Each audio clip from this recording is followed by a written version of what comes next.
Bakit wala kayong ulam? Wala po ngayon. Walang walang, ah, pambili ng ulam or hindi lang nakabili?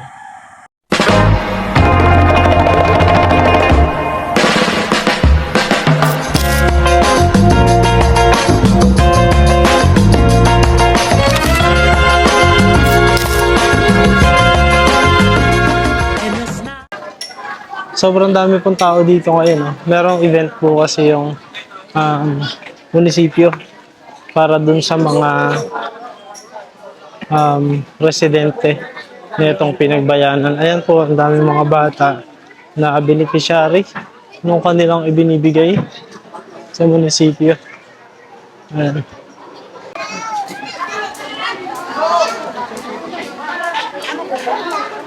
Maraming tao.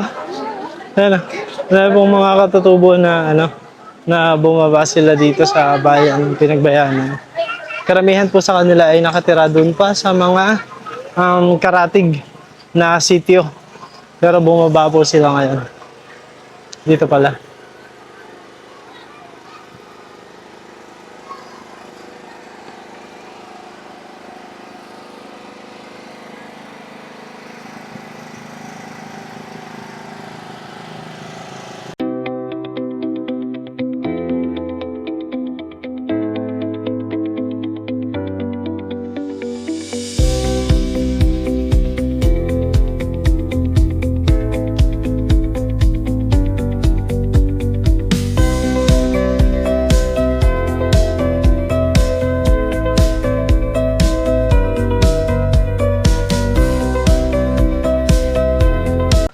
Tayo kay Boying.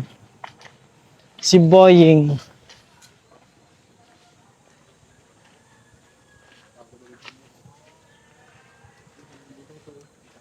Tao po. Ayan, so magandang araw po sa inyo lahat mga kababayan. At ngayon nga po ay kasama naman natin si Boying para makumusta natin siya. At para malaman natin kung ano yung mga plano ng kanyang pag-aaral sa susunod na pasukan. Ayan, so kumusta ka Boying? Ayos lang po. Ayos naman. So, ano ang plano sa iyong pag-aaral sa susunod na pasukan? Saan ka mag-aaral? Baka po dito. Dito. Opo. Oo. Bakit dito ka na mag-aaral? Sabi daw po ng nanay. Okay na dito ka mag-aaral? Opo. So, grade 7 ka na ngayong pasukan. Sa bagay, dito po kasi mga kababayan sa Pinagbayanan ay meron namang high school na grade 7. So, hindi na matutuloy yung plano mo na sa Santa Cruz. Ba? Kung kukunin po ako. Kung kukunin ka nung taga Santa Cruz, doon ka pa din mag-aaral. Opo. Oh, okay. Pero kung halimbawang, paano kung may kukuha sa iyo na taga Talauta naman? Hindi ko po alam. Hindi mo pa alam? O ayaw mo na sa Talauta mag-aaral? Hindi naman po. Hindi naman. So, kumbaga, open ka naman sa kung sakali na may kukuha sa iyo na doon mag-aaral sa Talauta, okay lang din sa iyo? Opo. Sige. Ilang taon ka na nga ulit? 15? 16 na po ngayon. 16 na. Kailan ka nag-birthday? Noong March 29 po. Oo nga, March 29. Tama, kaka-birthday niya lang pala nung March 29. So, anong pinagkakabalahan mo ngayong bakasyon? Wala po. Wala naman. Hindi ka sumasama sa sa bukid? Yung nag-ano po kami ng nyug. Yung Nagkukopras. Nagkukopras? Tumutulong ka sa pagkukopras? Apo. Sino ang katulong mo sa pagkukopras? Ang tatay po at ang mga kuya. At ang iyong kuya. So, din ba kayo? Nag-uuling din ba kayo? Nung dati po. Nung dati. Pero ngayon, mas kopras na yung pinagkakabalahan ninyo? Apo. Okay. Sige. So, yun po mga kababayan. Sa kasalukuyan po kasi ay wala pa po tayong update tungkol dun sa Crispo Scholar or Scholar sa Mindoro para naman po sa lalaki. Kasi nga po ay isa pa lamang ating na-interview or na-feature dun sa video na para dun sa scholarship. Ngayon, naghahanap po tayo ng iba pang mafi-feature para na sa ganun ay mabigyan po ng pagkakataon si Pugong na makapili ng kung sino ang gusto niyang maging scholar doon po sa ating mafi-feature na mga estudyante. So, yun po yung update sa ngayon. Pero, meron kasi akong gustong ibigay sa iyo. Merong isang sponsor na nagpapabigay nito at gusto niyang maibigay ito sa iyo bilang pagbati sa iyong pag-graduate ng grade 6 at alam niya din naman kasi na gumraduate ka na top 1, di ba? Opo. Ano, nung gumraduate ka na top 1 doon sa Talaw-Taw, ano yung naramdaman mo? Medyo masaya po at kinakabahan. Masaya at kinakabahan. Bakit ka kinakabahan? Mm. Parang yun lang po yung ano. Baka po magkamali ako sa ano. Sa Yung sa sa speech ko po. yung sa graduation. Ayan. Ako po kasi yung guest speaker nung graduation ng elementary. At siya yung parang valedictory speech, no? Kasi ikaw yung top 1. So, siya yung nag-deliver ng speech para dun sa buong klase. Which is, okay naman. Wala ka naman nakalimutan eh. No? Maganda naman yung naging speech mo. Ano ang sabi sa'yo ng nanay mo? Mm. Magsikap lang po. Nagsikap daw.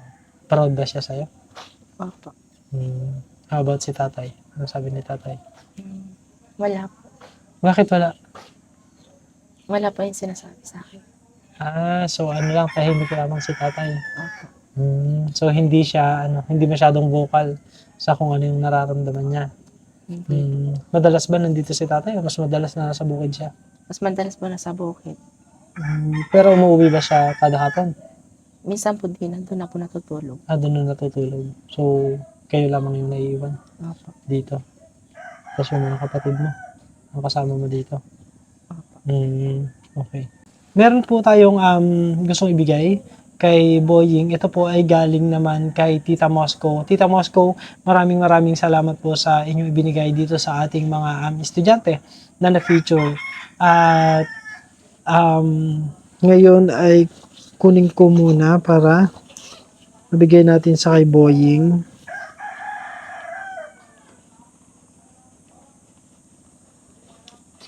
Ayan. Pero yun po, bago ko ibigay kay Boying, kung yun po kasing ating mga na-feature na ng mga babae, meron ng scholarship, meron ng napili na scholar para dun sa mga babae. Pero bukod po doon, ay meron din na mga iba pa na nagdagdag bilang sponsor dun sa ating mga babae na scholar. So, sa ngayon po, kung meron po sa ating mga viewers o sa ating subscribers na interesado din po na magbigay ng scholarship sa kagaya ni Boying na napakagaling mag-aral at gustong makapagpatuloy ng pag-aaral sa susunod na taon, kaya lamang baka magaya kasi dun sa nakaraang nangyari na nag-stop po siya ng pag-aaral kasi hindi po kinaya ng kanyang mga magulang na sabay-sabay po silang pag-aaralin. Ngayon, kaya naman siguro tayo po ay kumakatok din sa puso ng ating mga dear viewers and subscribers na kung meron po sa inyo na nagnanais na tumulong para sa scholarship ng isang estudyante, at yan nga po si Boying, napakagaling naman po niyan. Pwede nyo po akong i-reach out sa aking Facebook page. Ilalagay ko po dito sa comment section. Ipipin ko po dun sa comment section yung kung saan nyo po ako pwedeng ma-reach out para sa ganun ay makapag-usap po tayo at discuss po natin kung sakasakali na meron po sa inyo na interesado na gawing scholar si Boying sa susunod na pasukan. Ayan po. So, ito ay pinapabigay naman ni Tita Moscow. Ayan. So, Tita Moscow, muli po maraming salamat po sa inyong very consistent na support po sa ating channel at dito sa ating proyekto na sa shelter. Of course, maraming salamat. And then, dito po sa mga scholarship ng ating mga estudyante. So, pinapabigay ni Tita Moscow sa iyo 1,000. 2,000 and 3,000 pesos. So yan ay bilang pagbati sa iyo sa iyong naging pagtatapos. Ano ang gusto mo sabihin sa kay Tita Mosco? Maraming salamat po, Tita Mosco. Ayan, sige. So yan. Kung sakasakali na merong isang tao na gusto kang gawing scholar, ano naman yung kaya mong ipangako sa kanya? Ano po? Hindi ko po siya bibigyan sa pagtulong niya po sa akin. Mag-aaral ka lang mabuti. Opo. Ayan. So, yun po mga kababayan. Yan po, once again, si Boying, top 1 po yan. Nag-aaral siya sa Talautaw. At siya po ay taga rito sa Pinagbayanan at isa din pong katutubo. Muli po, kung meron pong nais na tumulong sa pag-aaral ni Boying, paki-reach out nyo po yung aking Facebook page. Nandito lamang po sa comment section. Ayan. So, ano naman yung gagawin mo dyan sa iyong 3,000 pesos na galing kay Tita Mosco? Bibili po ng uniform. Bibili na uniform. Okay. Ay, nung nakaraan pala, di ba may ibinigay si Pugong, Opo. biyahero? Nakabili ka na ba ng ng gamit mo sa eskwela? Hindi pa po. Hindi ka pa Pag nakabili. yung pagpunta po doon sa sa Paluan po. Sa Paluan, saka ka bibili. Opo. Okay. Tapos, ito, ipambibili mo naman ng uniform naman. Okay, para sa iyong pagpasok. So, yan. Para matulungan ka dun sa iyong pagsisimula naman sa pag-grade 7. So, kumain na kayo? Opo. Kumain na kayo. Ano ulam? Wala po. Wala kayong ulam? Paano walang ulam? So, kanin, kumain kayo ng kanin. Opo. Ano ang inulam nyo? As in, walang, like, toyo or ano? Wala. Yung ano lang po. Yung kanin lang po. Kanin lang? Bakit wala kayong ulam? Wala po ngayon. Walang pambili ng ulam or hindi lang nakabili? Wala pong pambili. Walang pambili. Madalas ba na nangyayari na wala kayo ulam? Opo. Kasi madami kayo.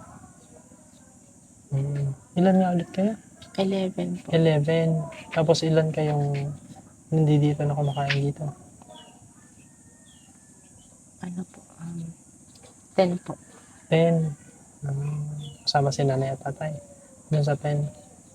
11. Dito mga nakaraang araw ba, hindi kayo puro bigas naman, kanin naman ang kinakain niyo? Hindi naman balinghoy or saging? Hindi po. Okay. Ayun po mga kababayan. So, wala silang ulam. Sayang, pakikikain po sana ako.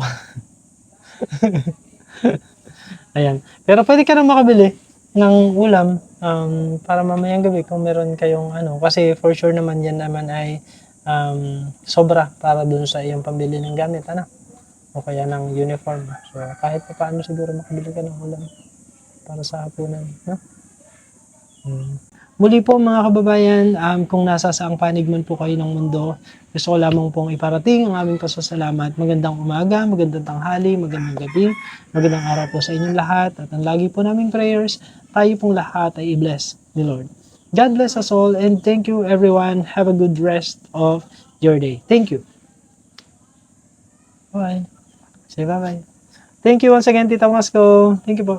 Thank you po. Kain po. Maghalo-halo muna po kami. Kasi sa isaw, parang hindi naman yata partner yan. Yun po kasi available dito, so yun na po yung binili namin. So, merienda lang po. Kain po.